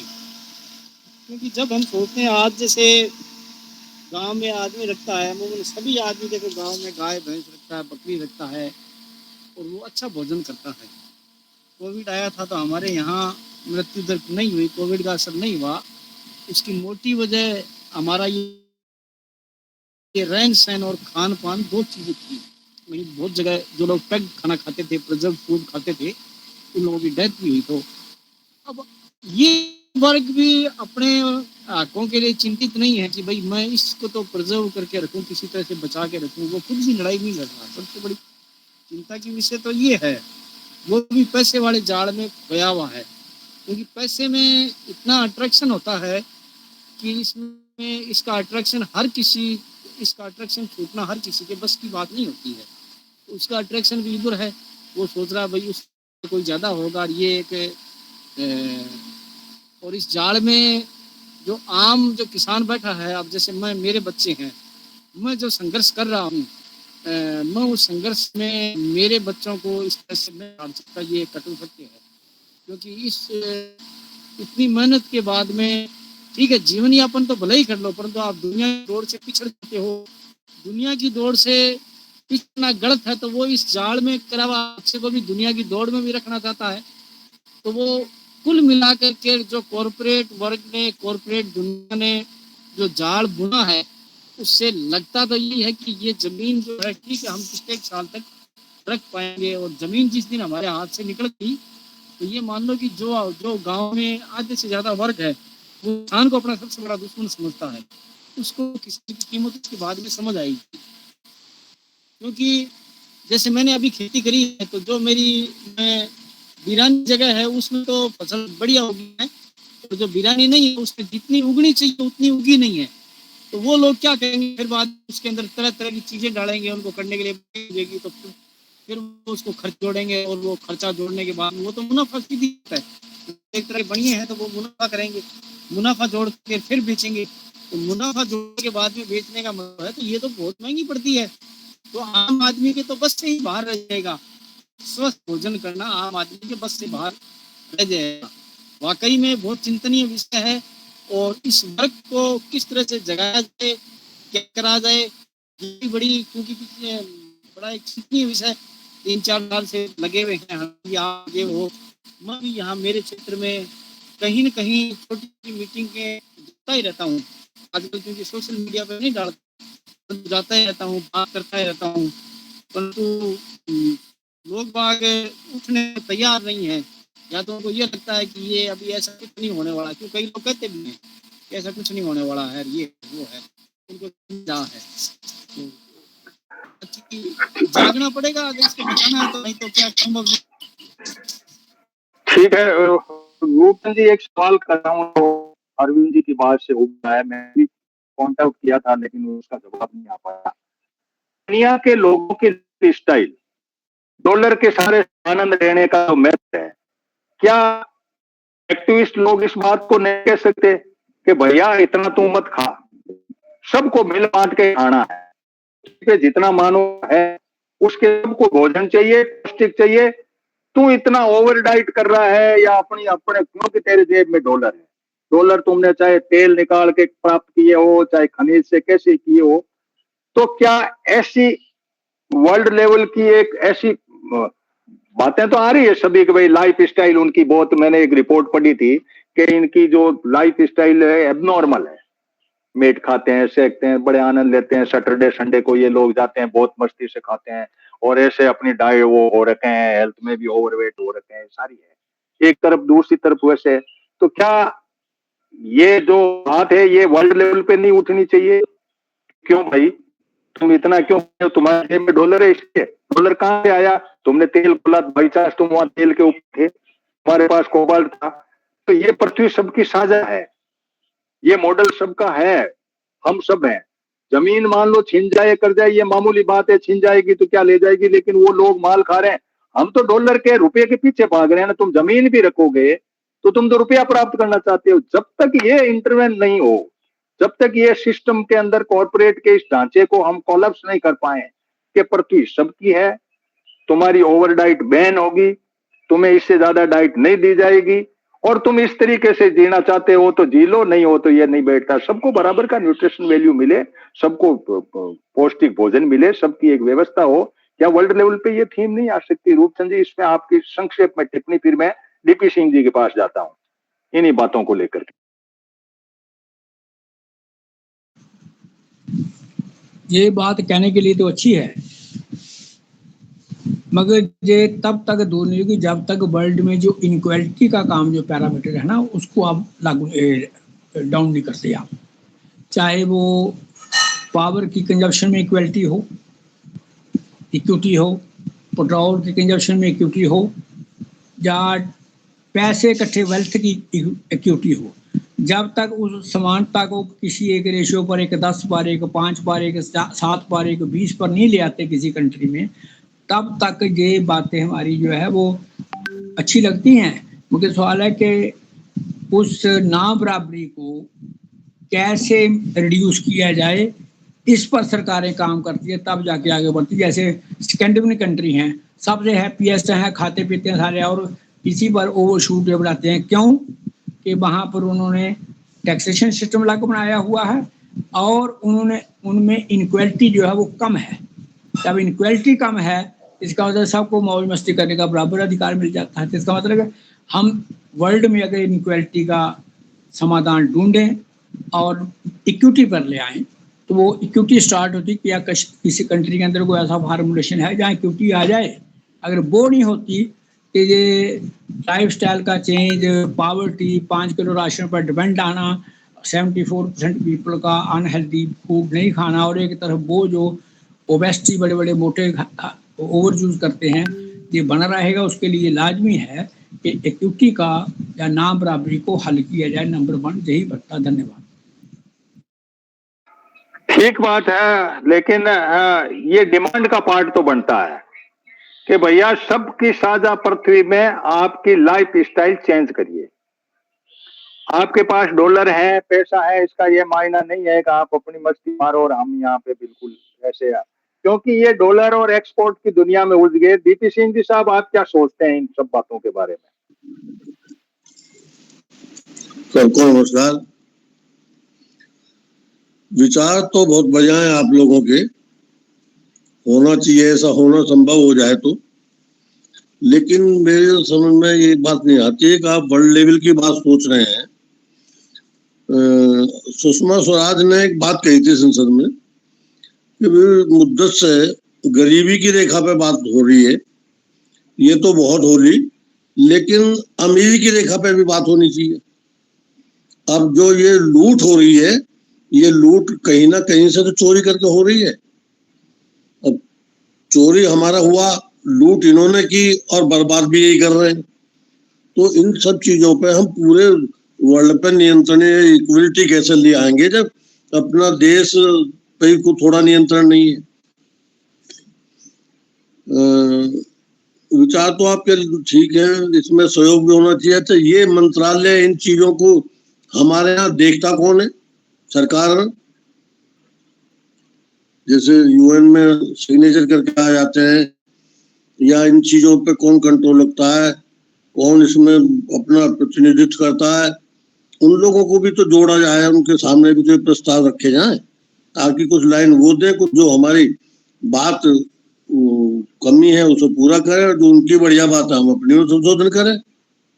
Thank you. ठीक है डीपी सिंह जी साहब, ये अनइक्वलिटी की बात होती है। इक्वलिटी और इक्विटी को आप गूगल में जरूर पढ़िएगा। इसमें जो रिजर्वेशन की मांग करने वाले लोग हैं, इनकी परिभाषाएं पढ़नी चाहिए कि कैसे तो इक्वलिटी है और कैसे इक्विटी है। समता और समानता दो डिफरेंट वर्ड है। हमें इन बातों पे ऊपर बहुत गहन चिंतन के रूप में सोचना चाहिए कि इस पृथ्वी का मानव सभ्यता, जब हम ग्लोबल सोच रखते हैं, हम ग्लोबली हैं एक्चुअली, और ग्लोबली इंपैक्ट भी है हमारे ऊपर दुष्परिणाम है ग्लोबली। भैया तो दुष्परिणाम नहीं हो, हमारी पृथ्वी थी, भारत की थी, की सीमा थी, हम कुछ खा रहे थे, पी रहे थे, जो माल हमारे पास था, जो हमने दिया, कांगो वालों ने कांगो दिया। हमने एक ऐसी सिस्टम बना दिया कि इन बाउंड्री को तोड़ा इसमें इस कॉरपोरेट ने, बाकी बाउंड्री पे हम सेना खड़ी है, जहाज किसी का नहीं रुकता। मुद्रा से आपका पाकिस्तान का जहाज से सारा माल जा रहा है पाकिस्तान में, बाघा बॉर्डर में नहीं जा सकता। ये संसद में भी बात होती थी, पहले भी मैंने एक बार उठाई थी एक बार। तो ये जो माइंडसेट, व्यापार के लोग सारे एक हैं, माल इधर से इधर भेजने में, खाने पीने में पैसे वालों का सारा एक जत्था बना हुआ है, वो बड़े आनंद से जी रहे हैं। और जहां फिर माल मिले उसको खोद के ले लेते हैं, डॉलर जेब में डाल लेते हैं, किसी से कुछ ले लेते हैं। हम छोटी छोटी बातों के ऊपर उलझे पड़े हैं, या तो जमीन के टुकड़े के लिए आप इसको बिल्कुल वो कीड़े मकोड़े का जो कंसेप्ट है ना वो वाला है कि एक को इसको मार दिया, इसको ये कर दिया, ये लेवल पे पहुंच गए। और उन लोगों की एकता देखिए आप, कोई जहाज नहीं रुकता, कोई बाउंड्री नहीं, किसी प्रकार का कोई छोटे मोटे रूल है यहाँ आएगा, यहाँ सुविधा है, वो कानून वैसे मतलब नहीं, वो इनका ईज ऑफ ट्रांसपोर्टेशन के सिस्टम में बड़े आनंद से जी रहे हैं दुनिया। जो डॉलर वाले आराम से जहाज भर के ले जा रहा है, वहां से ये ला रहा है, कोई कुछ नहीं, सब सिस्टम ही नया डेवलप है। यहाँ सारा सिस्टम जाकर के एक भीड़ टाइप हो जा रहा है। हाँ रूपचंद जी कुछ कहना चाह रहे हैं आप? आपने कहा ना कि ये अपनी जो है ये डिमांड हो सकती है। मैं ये कह रहा हूं कि ये पॉलिसी चाहिए, पॉलिसीज। उस पॉलिसी के बारे में मैं आपको इंडिया का एक रेफरेंस बता रहा हूँ। एक रिपोर्ट है ऑक्सफाम की, उसमें अगर हम भारत में 100 लोग माने और 100 रुपया ही वेल्थ मान ले पहले, तो टॉप 10 के पास है 72 रुपीज और निचले 50 उनके पास है 3 रुपए और जो मिडिल वाले 40 उनके पास है 25 रुपए। ये तो आगे वेल्थ की इनइक्वालिटी। अब पॉलिसी क्या है वो है देखने वाली कि सरकार की जो पॉलिसी उसको चाहिए 100 रुपया चाहिए अपनी गवर्नमेंट रेडी में, जहाँ वो फौज को तनख्वाह देके IAS का खर्चा निकाल ले, MP का खर्चा निकाल ले, विकास प्लान निकाल ले वगैरह, रिसर्च डेवलपमेंट जो भी करना उसमें 100 रुपया चाहिए। उस 100 रुपये में जो टॉप 10% है वो कंट्रीब्यूट करते हैं 3% और 50% को कंट्रीब्यूट करने वाला 64% और 40 में वो कंट्रीब्यूट करते हैं 32%। जब इस किस्म के लोगों को इनडायरेक्ट टैक्स लगा करके गरीबों को निचोड़ोगे तो इनइक्वालिटी बढ़ेगी। ये पॉलिसी बदले, पॉलिसी में चेंजेस आए और इनइक्वालिटी कम होगी। ये डिमांड नहीं है, ये पॉलिसी की चेंज मांगता है, चल रही पॉलिसी उनका परिवर्तन मांगता है। धन्यवाद। ठीक बात है ये, लेकिन पॉलिसी के साथ हम कुछ अलग एक सख्त गवर्नमेंट के तौर पे वो पेट्रोल नहीं आएगा। कौन से डेवलपमेंट की परिकल्पना करने, रोड कोई भी चीज आएगी वो खाने पीने है सारा मस्ती की आएगी, बाकी फालतू चीजों को हम एक बार अवॉइड कर रहे हैं। ऐसी दुनिया सोच ले तब बात है, लेकिन पैसे वाले सोचते नहीं, वो अपना आनंद लेना चाहते हैं, उसके साथ अपन भी भागदौड़ में पड़े हैं, लगे हुए हैं। तो अब मेरे साथ में जो भी साथी जुड़े हुए हैं, सुमंत जी आप जुड़ते रहते हैं हर मीटिंग में, आप कोई प्रतिक्रिया दे पाए तो ज्यादा ठीक रहेगा, कोई बात रखें। बाद में राम प्रसाद जी है, रामनारायण जी हैं, सबको। सुमंत कामले जी आप जुड़े हुए हैं हमारे साथ, और कोई टिप्पणी आपके हिसाब से कोई आए कि साहब हवाई किला बनाने से भी फायदा नहीं है, आप धरती पे आ जाओ, ये भी आप सारे लोग साथी कह सकते हो। क्योंकि बेसिक बात तो ये है कि भाई किसान जो है वो इंटरनेशनल एक चीज है, इंटरनेशनल चीज है, रोटी इंटरनेशनल एक चीज है, रुपया डॉलर ये अलग अलग है, लेकिन रोटी रोटी है, वो फिक्स है। तो ये सब चीजें हैं। चलो राम प्रसाद जी अपनी बात को रखो, फिर रामनारायण जी के पास जाते हैं। सभी को राम राम। चर्चा बहुत ही सार्थक है और हमेशा होती रहती है, लेकिन हमसे जुड़ने वाले लोग बहुत कम हैं, और जिन लोगों में हम चर्चा करते हैं उन लोगों को इस चर्चा की ना तो है और समानता की जरूरत है कि उन्होंने कभी मांग ही नहीं की तो फिर ये हमें समानता का अधिकार क्यों देंगे, क्यों ये कॉर्पोरेट से अलग होकर के हमारी तरफ ऐसे नियम बनाएंगे। ठीक है, हम विद्वान लोग हैं, आप लोग विद्वान लोग चर्चा कर रहे हो और ये हम तक सीमित नहीं है, बहुत दूर जाती है, हम इसको आगे भी भेजते हैं। लेकिन जिन लोगों के लिए, बहुसंख्यक लोगों के लिए हम ये काम कर रहे हैं, वो अभी जागरूक नहीं है, सोए हुए हैं और उनको शायद जरूरत महसूस ही नहीं हुई होगी अभी, और न उनको ये नॉलेज है। तो ये लोग तो हमारा शोषण ही करेंगे, न हमें इक्वलिटी देंगे। भारत में जितनी इन इक्वलिटी है उतनी सही दुनिया में और कहीं होगी भी नहीं। लेकिन इसका समाधान निकट भविष्य में है नहीं। कोई जागृति आए आम जन में और सत्ता परिवर्तन हो, भी थोड़ा बहुत वर्तमान सत्ता को झटका लगा है तो कुछ ब्रेक भी लगा है, लेकिन थोड़ा है ऐसा ब्रेक लगेगा और हमारे गरीब लोगों की कहीं एंट्री होगी तो ये ठीक होगा। मैं तो खेती कर रहा हूँ या मैं रूपचंद जी साहब जो कह रहे हैं मेरे आधा भाग, और दूसरा मैं अभी देख रहा हूँ कि ये थोड़ी बहुत बरसात हुई है, अब की बार 5% बरसात हुई है, सूखा पड़ा है। और फिर मैं ये देख रहा हूँ हर वर्ष जब बरसात होती थी कीड़े मकोड़ों की भरमार होती, इस बार वो करीब 2%। इसका मतलब जो किसान भी उसमें से 1% दुश्मन होगी वो सारी खत्म हो चुकी है और खेती भी जल रही है। किस वजह से जल रही है कोई पता नहीं चल रहा, कोई ग्लोबल वार्मिंग कह रहा, कोई कुछ कह रहा, लेकिन नियंत्रण और कानून तो कोई बना ही नहीं रहा है। तो मुझे तो ऐसा शंका लग रही है आने वाले समय में पानी और अन्न के लिए शायद तड़प तड़प के नाम मरे। आप लोगों को बहुत धन्यवाद, आपने बहुत ही शानदार जानकारियां दी है और आगे भी देते रहेंगे। राम राम जी। हाँ रामनारायण जी, अपनी बात को रखो, फिर मैं रूपचंद जी के सामने एक बहुत तीखा सवाल रखूंगा, उस पे कुछ बात करेंगे। जी ठीक है साहब, धन्यवाद साहब। बढ़िया है आज का चैप्टर किसान और कमेरा, और मैंने और साथ में एक जोड़ दिया वर्सेस लुटेरा। मतलब किसान कमा कमा के मर जाएगा और लूटने वाले मतलब जो एक वर्ग है वो बिल्कुल जो 5-10% है वो लूट रहे हैं। तो ये जो किसान कमेरा और लूटने वाली जो बात आई है, ये दो वर्ग में वाकई बिल्कुल बात सत्य है इनकी।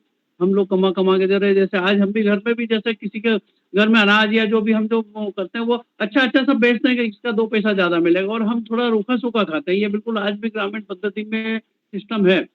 और वही मलाई मलाई जिसको पूरे कार्यक्रम का सार भी यही है कि मलाई मलाई ये लोग चाट रहे हैं।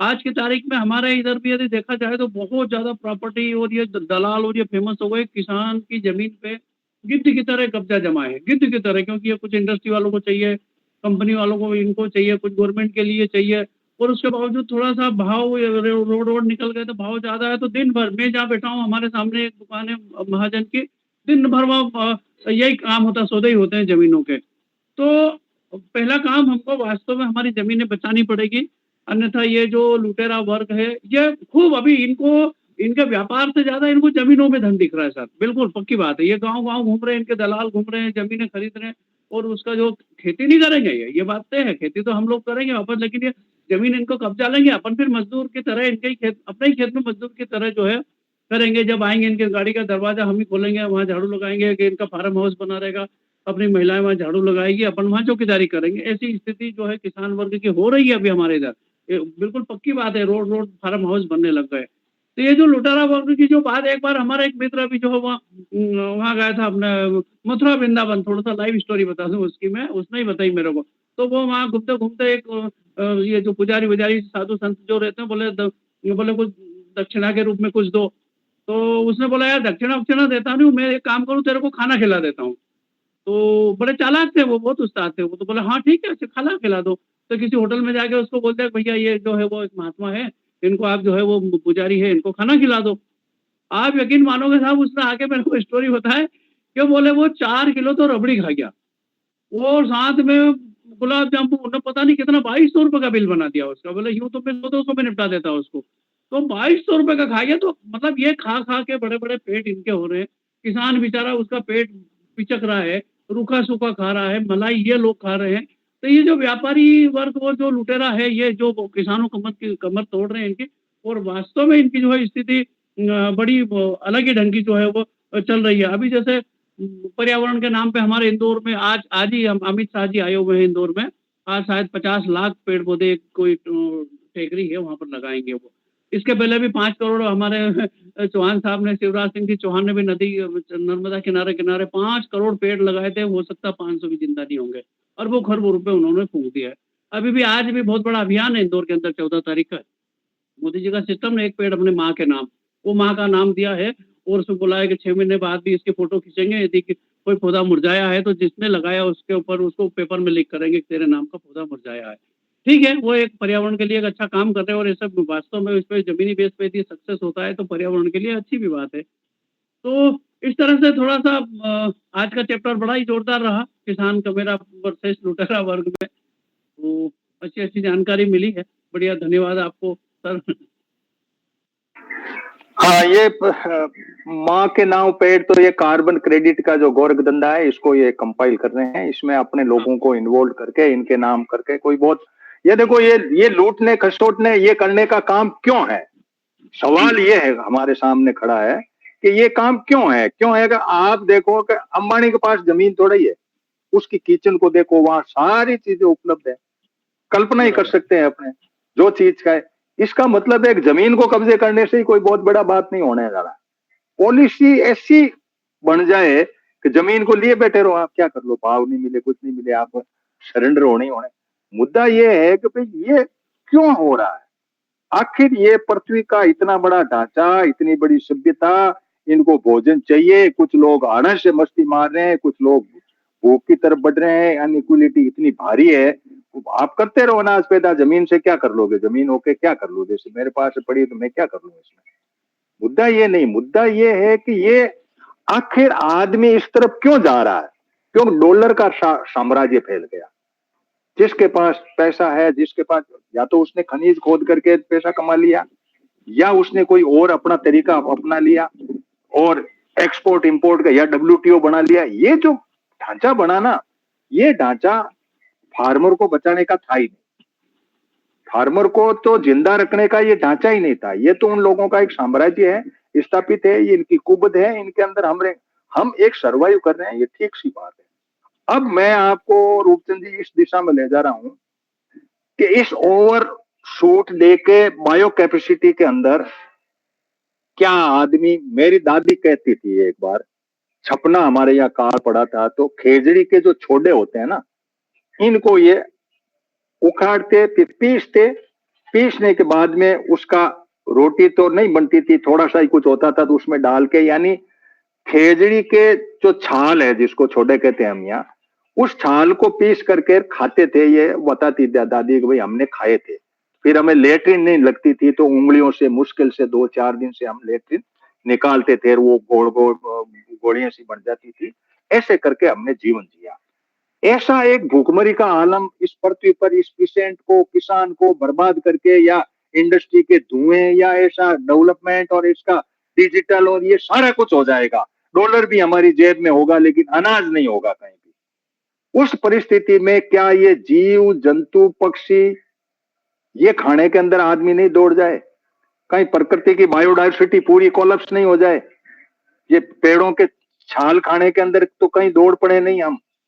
ऐसी परिकल्पना हम कर सकते हैं, कहने को चाहे कुछ भी कहें हम, लेकिन जब 1.7 पृथ्वी चाहिए तो चाहिए। अब या तो कैलकुलेशन को छोटा करोगे, नहीं कैलकुलेशन फर्जी है, सबके पास सब माल है, ये कुछ नहीं है और हो जाएगा, ये तो बायो कैपेसिटी तो बढ़ती रहेगी यार, ये केमिकल डाल दो, ये खाद डाल दो, इससे कर दो, ये किसान नहीं डालेगा तो आपकी जमीन से कोई मतलब नहीं है, आपके पास रह नहीं रहे, इंडस्ट्री वाले के पास रहेगा, वो पैदा कर लेगा। लेकिन क्या ये व्यवस्था ये रहेगी, या ये एक बिल्कुल कोलैप्स हो जाएगा ढांचा ही?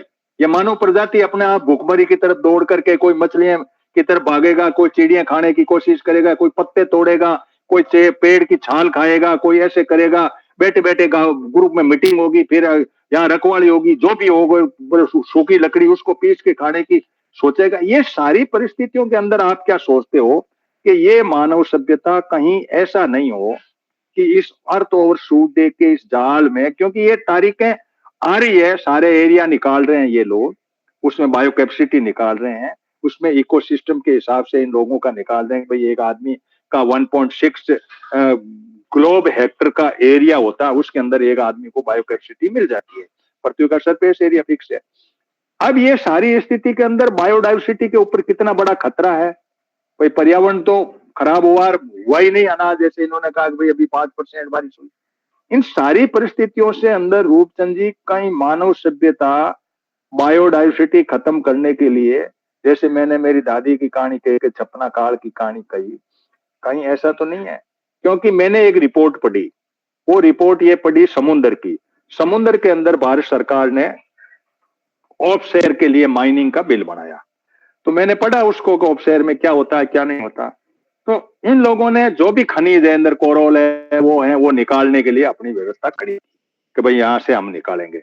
इसको निकालने के बाद में इन्होंने एरिया भी बढ़ाया लंबा, वहां तक की मछली हम ले आएंगे, यानी 200 नॉटिकल माइल से बाहर भी गहरा समुद्र है, वहां से हम मछली ले आएंगे। तो वैज्ञानिकों ने यह कहा तुम यार मछली तो ले आओ, जो प्रेग्नेंट मछली है उसको ही खा जाओगे तुम, उसके अंदर बच्चे हैं वो ही खा जाओगे तुम। तो जो आदमी जिस तरह से खाने की तरफ दौड़ रहा है ना, जिस तरह से वो पशुओं पे अटैक कर रहा है, जिस तरह से मीट की तरफ या मछलियों की तरफ, या जिस तरह से पेड़ पौधों को खाने की तरफ करते करते कहीं ऐसी परिस्थिति तो नहीं खड़ी कर ले हम कि हम इस बात को सोचे ही नहीं, अपनी लाइफ स्टाइल को इस तरह से कर रहे हैं कि पैसे वाला डॉलर वाला खूब खाएगा और वो यहाँ से माल कलेक्ट करके ले जाएगा जहाज में भर के, अपने लोगों को खिला देगा। यहाँ एक ऐसी भुखमरी हो जाएगी। भारत को जनसंख्या के केंद्र बिंदु पे सोचने की अति आवश्यकता है। इस पे रूपचंद जी अपनी क्या टिप्पणी देंगे आप? मेरी जो समझ बनती है वो ये बनती है कि सारी मानव जाति है दो पर बटी है, मानव स्रोतों पर और प्राकृतिक स्रोतों पे। और नेचुरल सोर्सेज, ह्यूमन सोर्सेज पे ही तो सारी दुनिया जो है टिकी हुई है। और नेचुरल सोर्सेज का या नेचर का नॉलेज जो है, जो आदमी इसको आज ह्यूमन को इकट्ठा करता है, वो आता है इन फॉर्म ऑफ टेक्नोलॉजी। इसका मतलब कि नेचुरल सोर्सेज, ह्यूमन सोर्सेज और साइंस टेक्नोलॉजी। अगर कोई आदमी साइंस और टेक्नोलॉजी का यूज नहीं करता, मतलब ह्यूमन सोर्सेज बैकवर्ड रहते हैं, तो वो भी अफ्रीका की तरह बैकवर्ड रहेंगे। अगर वो हमारी जो थी, जो हम वर्ल्ड में नंबर 1 एक्सपोर्टर थे, 25% वर्ल्ड की एक्सपोर्ट हमारे पास था और 25% चाइना के पास, तभी तो ईस्ट इंडिया कंपनी को ढूंढते ढूंढते यहाँ आ गई। इसका मतलब एक टाइम था जब आपकी सोसाइटी में प्रोडक्शन और एक्सपोर्ट ज़्यादा था, वो यूरोप जो इनके पास प्रोडक्शन कम थी वो आपको ढूंढते ढूंढते आ गए। वो तो इसको लेकर साइंस टेक्नोलॉजी आगे बढ़ गए और हम वहाँ उसी टिके रहे ओल्ड सिस्टम पर, जो हमें उस वक्त के टाइम के मुताबिक रेलेवेंट था, मगर आज वो रेलेवेंट नहीं है। तो कोई भी ह्यूमन सोर्सेज और मानव स्रोत तब टिक सकते हैं अगर वो नए साइंस और टेक्नोलॉजी के मदद कोऑर्डिनेट करें, ना तो उसका एक्सेस यूज हो और ना ही उसका अंडर यूज हो। एक्सेस यूज का मतलब है कि ओवर शूट दे, और अंडर यूज का मतलब है कि वो लोग भूखे रहेंगे, नेचुरल सोर्सेज सरप्लस रहेंगे और वो वेस्टेज चलती रहेगी। जैसे यूरोप में तकरीबन जितनी डाइट वो इंपोर्ट करते हैं उससे 2/3 जो है वो ऐसे डस्टबिन में वेस्ट कर देते हैं। तो इस तरीके से दो प्ली पर सारी दुनिया को रेगुलेट किया जा सकता अगर प्राथमिकता दी जाए नेचुरल सोर्स और ह्यूमन सोर्स को मेंटेन करने की और इनकी प्रॉपर रेगुलेशन करने की, using science and technology positively, human को सेंटर मान करके, नेचर को सेंटर मान कर, एग्रीकल्चर को सेंटर मान करके, तब जाकर के आगे बात बनती है। नहीं अगर डॉलर और पावर पर हमने सारा ये नेचुरल सोर्स और ह्यूमन सोर्स को यूज करना है तो तब वहीं जाएंगे जहां वो आप कह रहे हैं ना कि आप छिलके खा के गुजारा करते थे। सेम पोजीशन जो अफ्रीका में के सब सारा कंट्री में चल रही है, अफगानिस्तान की पोजीशन वैसे ही पहुंच गई है और हम भी उसी पोजीशन में जा सकते हैं अगर इसी ट्रैक पर रहे तो। कुछ एक आइलैंड होंगे। मैंने आपको सवाल इसलिए किया था कि चाइना भी दक्षिणी अफ्रीका की तरफ भाग रहा है, अमेरिका भी दक्षिणी अफ्रीका नहीं है, इस अफ्रीका को कब्जे करने की सोच रहा है। रूस उसके सपोर्ट में आया क्योंकि रूस के पास अपने रिसोर्स हैं, सारी स्थिति है, वहां काफी बायोडाइवर्सिटी है। तो ये बात कहीं ऐसी नहीं चली जाए कि पूरी बायोडाइवर्सिटी, मानव प्रजाति इसको खत्म करने की तरफ बढ़ जाए, मछलियां खा लें, सारा कुछ जीव जंतु को हम कोलैप्स कर लें और स्थिति यहां तक पहुंच सकती है, फिर बीमारियां अपने लेवल पे फैलेगी।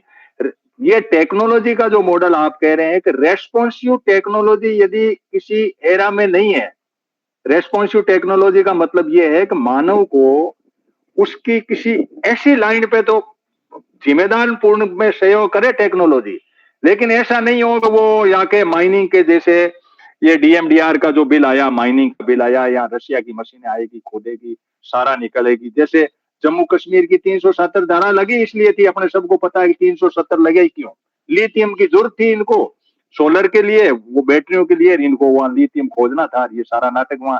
ये बड़ी बातें, ये चाहे कुछ भी करे पॉलिटिकली, लेकिन अपन इन बातों पे बहुत तरीके से पहुंच चुके हैं कि ये सारा कुछ ढांचा नेचुरल रिसोर्सेज के ऊपर है, सारा कुछ है।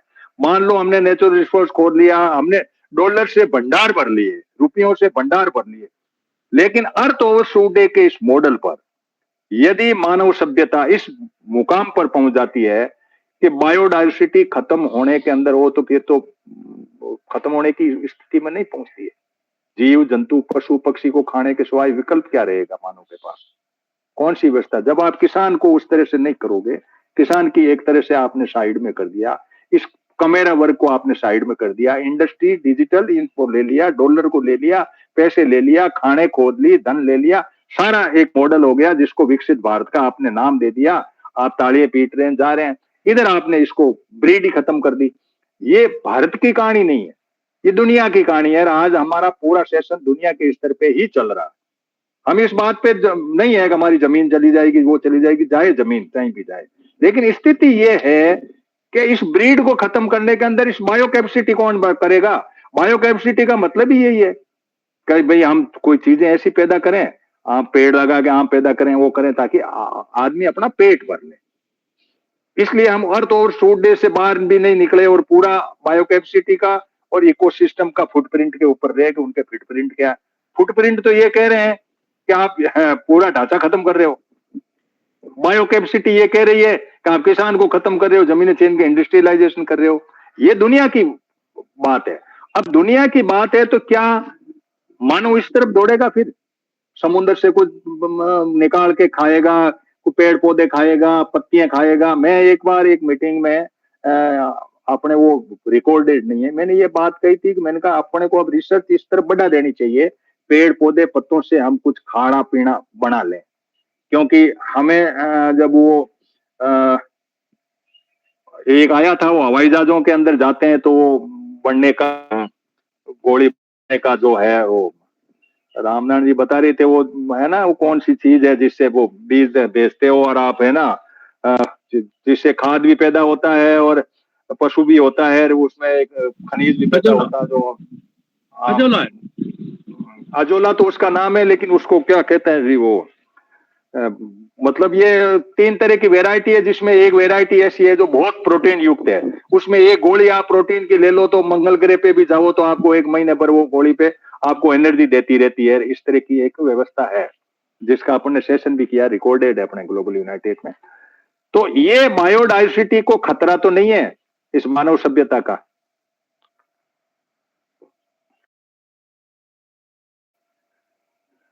रूपचंद जी,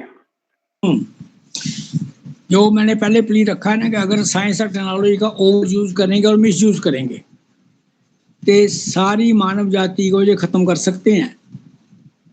अगर साइंस और टेक्नोलॉजी का ओवर यूज करेंगे, मिस यूज करेंगे, उससे बायोडाइवर्सिटी और ह्यूमन कम्युनिटी सब की सब डिस्ट्रॉय हो सकती जा सकती है ये क्लाइमेट क्राइसिस की वजह से। तभी मैंने कहा है कि इस साइंस और टेक्नोलॉजी के नॉलेज को बैलेंस्ड वे से और जो प्रो नेचर और प्रो ह्यूमन और प्रो एग्रीकल्चर और प्रो एनवायरनमेंट के एंगल से देखा लागू किया जाए तो तब जाके दुनिया स्टेबिलिटी पर हो सकती है। जो भी डेवलपमेंट हमारे पास है। रूपचंद जी, मैं इंटरवेन कर रहा हूँ कि वो टेक्नोलॉजी किसान के लिए क्यों नहीं यूज हो रही है? किसान ब्रीड ही खत्म हो जाएगी तो उस टेक्नोलॉजी का यूज तो इंडस्ट्री के लोग करेंगे। भाई जो साइंस और टेक्नोलॉजी का जो यूज है, एग्रो बेस्ड यूज क्यों नहीं हो रहा? ये पूरी की पूरी विदाउट जीएसटी और विदाउट सिस्टम इनको क्यों नहीं ढांचा दे दिया जाता है सारा का सारा? इसमें थोड़ी सी डाइवर्शन दे देता हूँ मैं आपको, इस पर सोच लो आप कि सारे भारत के किसानों ने लोकसभा में वोट डालकर 2019 में जो चुने थे लोकसभा, वो 43% अपराधी थे और अब जो चुने हैं उसमें 46% क्रिमिनल हैं। एक बात। और 2019 में 88% करोड़पति थे, अब 93% करोड़पति हैं। जब किसानों की जो अब मैं ये कहता है तंजी एंगल के, जब किसानियों की इतनी अंडरस्टैंडिंग पोर है कि वो अपना फ्यूचर डिसाइड नहीं कर सकते, उनका लॉ मेकर कौन बनेगा? 46% क्रिमिनल, 93% करोड़पति जो लोकसभा में आपके लिए कानून बनाएंगे, जय हनुमान जी, आपकी जो आस है ना कि साइंस एंड टेक्नोलॉजी पीजेंट के लिए, मजदूरों के लिए, आम लोगों ने क्यों नहीं यूज होती, वो इसलिए नहीं यूज होती कि लॉ मेकर में अपराधी और करोड़पति हैं जो कंपनियों की सर्विस करते हैं। धन्यवाद। इस एंगल से सोचो। बात आपकी ठीक है, लेकिन किसान को तो एक वर्ल्ड लेवल का फीचर है। किसान जो है ये एक वर्ल्ड लेवल का, जैसे अपने और तो और सुडुका का कोई साथी लेट भी जुड़े हैं तो आप इस पूरी सेशन को सुनना, आज बहुत सीरियस सेशन अपना रहा है। तो बायोडाइवर्सिटी पे आपकी क्या टिप्पणी है कि क्या मानव स्तर बढ़ रहा है? कहीं ऐसा तो नहीं है कि हम इसी किसान को खत्म कर देंगे, सारा ये डॉलर वॉलर वाले लग जाएंगे, फिर भूखा आदमी दौड़ के इन चीजों को खा पी के करेगा तो वो किसान और सारे कंज्यूमर साथ ही खाएंगे, एक मोटी बात है कि जो गॉड गिफ्टेड फॉरेस्ट्री है, जिसमें बायोडाइवर्सिटी भी है और जंगल भी है और नेचुरल सोर्सेज भी हैं, चाहे वो कोला हो, हीरे हो, कोई हो, जब विकास के नाम पर आपको ये डिस्ट्रॉय करने का राइट लाइसेंस मिल जाता है कि आप God gifted natural sources, God gifted forestry, God gifted biodiversity को आप तबाह करो और उनसे डॉलर और पैसा बना लो, और 1 अरब 50 करोड़ लोग जो है वो चुप रहते हैं कि हम विकास हो रहा है और खुश होते हैं। और दूसरी साइड ये हम जो प्लांटेशन करवा रहे हैं, ये जो प्लांटेशन ड्राइव है, क्या ये फ्री में, इसमें किसी ने ना खड्डा निकाला है ना बीज लगाया है, आपको अरबों रुपए की संपत्ति जो है उन्होंने ग्रीन गोल्ड की फॉर्म में, ट्री की फॉर्म में दे दी है, और उसको आदमी जो है ये पैसे लेकर के उसको बाग प्लांटेशन करेगा और ऑक्सीजन की कैपेसिटी पूरी करेगा। ये नामुमकिन है, ये सिर्फ डाइवर्शन है। मगर जो अपना डिस्ट्रक्ट डेवलपमेंट मॉडल है वो मनी और पावर सेंट्रिक है, जो नेचर डिस्ट्रक्टिव है। जब तक इस डेवलपमेंट मॉडल का अपोज नहीं करते या एक्सपोज नहीं करते, तब तक बायोडाइवर्सिटी भी खत्म हो जाएगी। बायोडाइवर्सिटी खत्म हुई तो ह्यूमन बीइंग भी एक बायोडाइवर्सिटी का स्पीसीज है, उसका जाना भी लाजमी है। चलो ठीक बात है। तो बहस यहाँ आकर के टिकी है कि यदि ये विकास का मॉडल समय रहते कंट्रोल नहीं किया गया तो पूरा पृथ्वी पर मानव प्रजाति का और इस बायोडाइवर्सिटी के इस मॉडल का खात्मा तय है। डॉलर और इसकी बढ़ी हुई डिजिटल के बेस पे बढ़ी हुई दुनिया को विनाश की तरफ बढ़ रही है। और जब तक हम इस पृथ्वी पर किसान और कमेरा वर्ग को प्रोत्साहित करके या इनको क्वांटम जंप दे करके या इनके लिए अलग से फैसिलिटी करके और इस पृथ्वी की बायो कैपेसिटी नहीं बढ़ाएंगे, तब तक हमारे लिए जीना दुश्वार हो जाएगा और आने वाली पीढ़ियों के लिए हम सस्टेनेबली डेवलपमेंट नहीं कर रहे हैं। ये यूनिवर्सली ट्रूथ हो चुका है। और जो धनाढ़ देश हैं जो अपना कहीं से भी माल मंगा के खा रहे हैं, उनकी लाइफ स्टाइल की टिपिकल है और यहाँ भूखमरी फैल रही है। ये सारी आज देश का हिस्सा रहा। अब हमारे पास में 3 मिनट है, कोई साथी अपनी बात स्पेसिफिक रखना चाहें तो रख दें।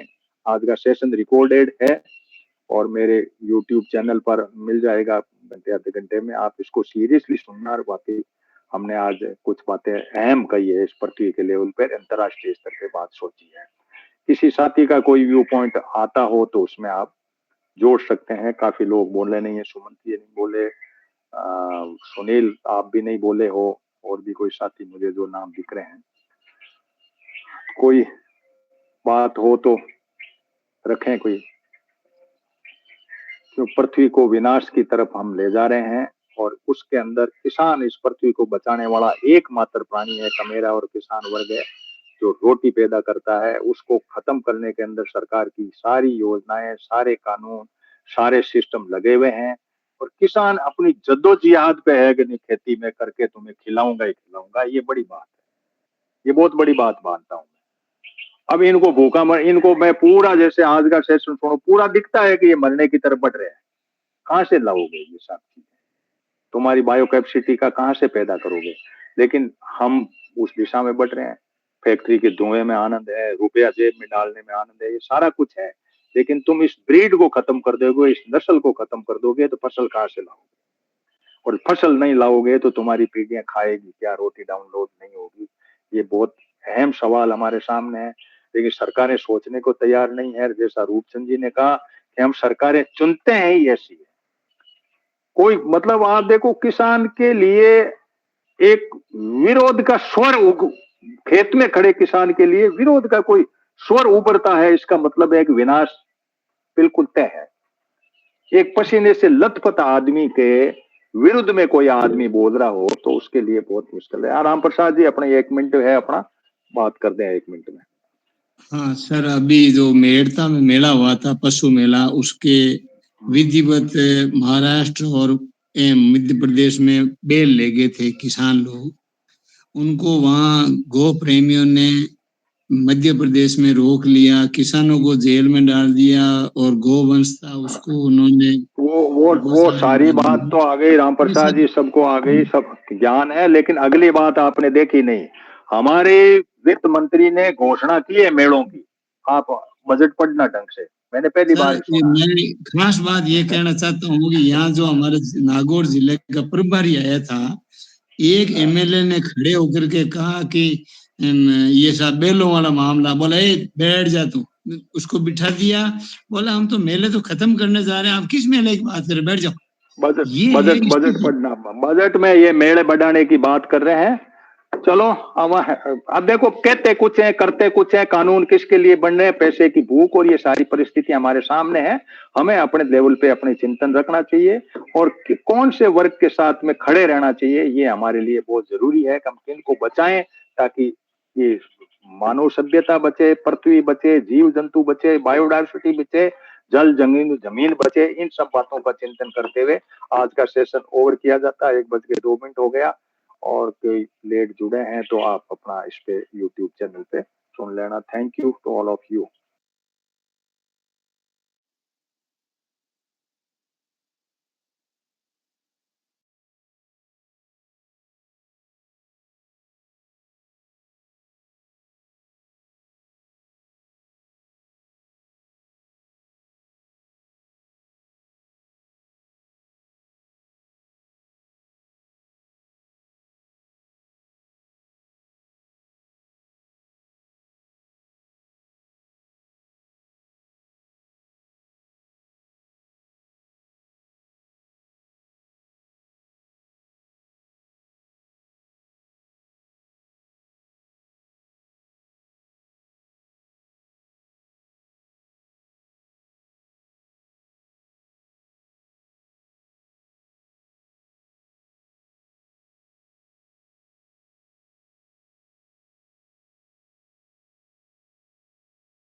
है।